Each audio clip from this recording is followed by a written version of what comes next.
ताने देने वाला जीजा। कई दामाद तो बेटी जैसे होते हैं, लेकिन कई ऐसे भी होते हैं जो सोचते हैं कि जिस घर की बेटी से उनकी शादी हुई है वो उस घर के मालिक बन गए हैं। ऐसी ही कहानी है रोहन की, जिसकी शादी होती है रिया से। एक दिन रोहन रिया के मायके जाता है। ओहो, कितनी गर्मी लग रही है। ड्राइंग रूम में एसी नहीं लगा है क्या? रिया का भाई ऋत्विक जवाब देता है, नहीं जीजाजी, ड्राइंग रूम बहुत बड़ा है ना, तो कूलर ही अच्छा काम करता है यहाँ। वाह, इंजीनियर बन गए तुम तो। बड़े कमरों में एसी नहीं लगता है। रहोगे गंवार के गंवारी। चलो, बाकी लोग कहाँ हैं घर के?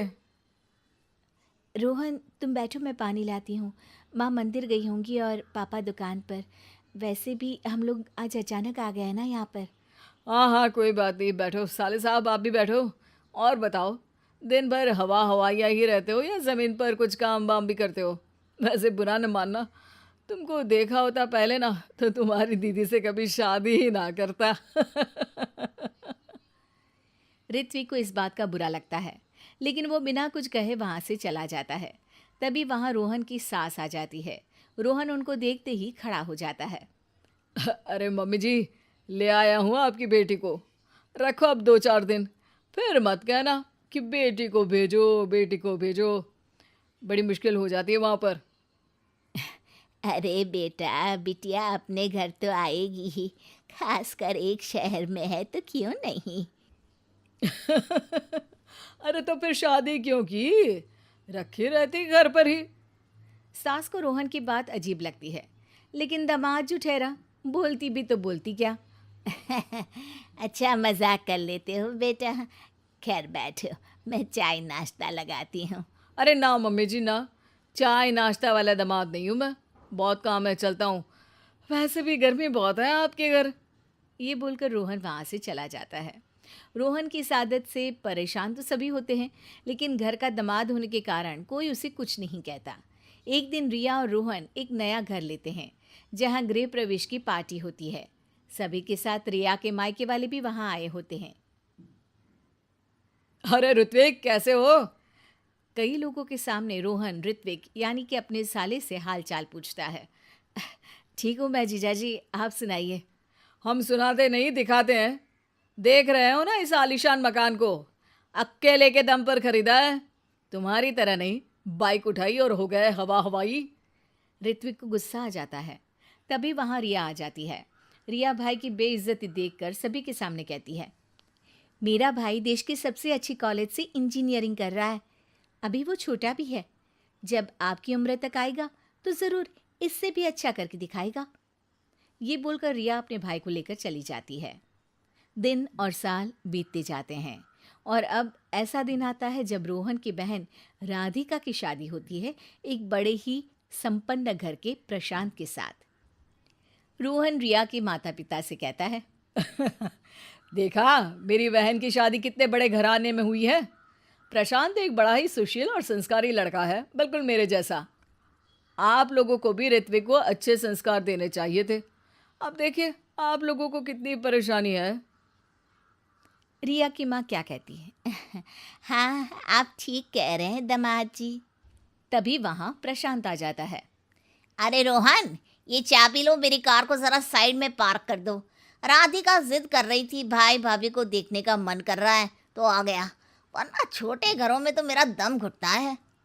सास के सामने प्रशांत का इस तरीके का व्यवहार रोहन को सक पका देता है। अरे ये क्या, जो रोहन ऑलराउंडर और परफेक्शन से भी ज़्यादा परफेक्ट है, उसे कोई और दबा गया। हाँ हाँ, क्यों नहीं, बैठो बैठो। मैं तो खुद रिया से कह रहा था कि घर छोटा है, बड़ा ले लेना चाहिए। अरे नहीं नहीं, तुम जितना कमा रहे हो उतने में तो यही घर मेंटेन कर लो, वही बहुत है। ऐसा ना हो कि बड़ा घर ले लो, खर्चा उठा ना पाओ और आ जाओ हमारे पास पैसे मांगने। वैसे बुरा न मानना, गली भी पतली है और मेरी कार ना थोड़ी ज़्यादा लंबी है। जाओ जल्दी से लगा कर आओ। रोहन मरता क्या न करता, चला जाता है। रिया की माँ को ये देखकर अच्छा तो नहीं लगता, लेकिन फिर वे भी सोचती हैं कि रोहन के सामने कोई तो सवा सिर आया। थोड़ी देर बाद ऋत्विक भी वहाँ आ जाता है। चलो माँ, अब चलते हैं, मेरा काम हो गया। हाँ बेटा, लेकिन अभी थोड़ी देर के लिए राधिका भी आई है, सोच रही हूँ उससे मिल लूँ। तभी बाहर से रोहन भी आ जाता है। अब रोहन, ऋत्विक और प्रशांत एक जगह होते हैं जहाँ प्रशांत ऋत्विक से बात करता है। अरे तुम रिया भाभी के भाई हो ना? कपड़े तो बहुत अच्छे लग रहे हैं तुम्हारे। डिज़ाइनर वेयर है क्या? जी, मुझे ये डिज़ाइनर ही पसंद है। आ, वैसे पढ़ाई क्या कर रहे हो तुम? मैं वालिया कॉलेज से इंजीनियरिंग कर रहा हूँ। अरे वाह, उस कॉलेज में तो एडमिशन ही नहीं मिलता। वहाँ से निकलो तो ज़िंदगी सेट हो जाती है। बाकी एक ये है रोहन साहब, पता नहीं कौन सा कॉलेज बता रहे थे। भाई पैसे वैसे देकर तो डिग्री नहीं ले ली ना। रोहन के पैरों के नीचे से ज़मीन खिसक जाती है। नहीं नहीं, वो कॉलेज पास था तो इसलिए। अरे वो तो तुम्हारे चेहरे से ही दिखता है, काम काज में अनाड़ी और कामचोर, वरना इतने साल की नौकरी के बाद कहाँ पहुँचे? कहीं नहीं। ऋत्विक रोहन की बुराई सुन नहीं पाता। देखिए प्रशांत जी, आप बड़े हैं और सम्मानजनक स्थान रखते हैं, लेकिन इसका मतलब ये नहीं कि आप मेरे जीजाजी की बुराई करें, वो भी इस लेवल की। हमने अपनी बहन की शादी इनसे कराई है, तो ये बुरे और गलत कैसे हो सकते हैं? रोहन ऋत्विक की बात सुनकर आंखों में आंसू भर लेता है। रोहन, मुझे माफ़ कर दो।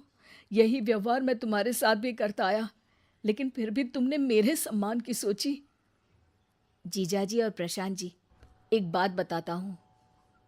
जिस घर में आपकी शादी होती है, वो आपको अपने जिगर का टुकड़ा देते हैं, तो उनसे तो बड़ा आपके जीवन में कोई हो ही नहीं सकता। वो आपका सम्मान करते हैं ताकि आप उनकी बेटी को प्यार और सम्मान दें।